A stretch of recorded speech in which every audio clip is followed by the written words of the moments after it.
এই বাংলাদেশি মেয়েটি তার রয়্যাল বেঙ্গল টাইগারের পিঠে চড়ে পুরো শহর ঘুরতে শুরু করে। সেই রাস্তা দিয়ে ইন্ডিয়ার সুন্দরী মেয়ে তার বাঘের পিঠে করে যাচ্ছিল। বাংলাদেশের মেয়ের বাঘ দেখে সে ব্যঙ্গ করে হাসতে শুরু করে। তখন বাংলাদেশের মেয়ে এসে তাকে জিজ্ঞাসা করলো, তুমি হাসছো কেন? সে বলে, আমার তোর থেকে অনেক বড় এবং শক্তিশালী বাঘ। বাংলাদেশের মেয়েটি তখন তাকে বাঘের শক্তি প্রতিযোগিতার জন্য চ্যালেঞ্জ ছুড়ে দেয়।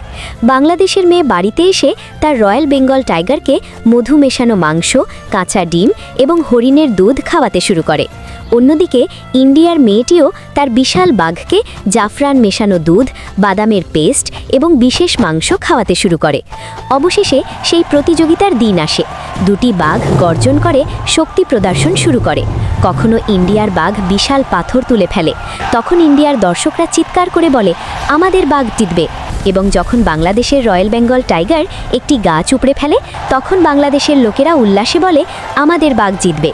এখন সিদ্ধান্ত হয় বিজয়ী নির্ধারণ করা হবে ভোটের মাধ্যমে।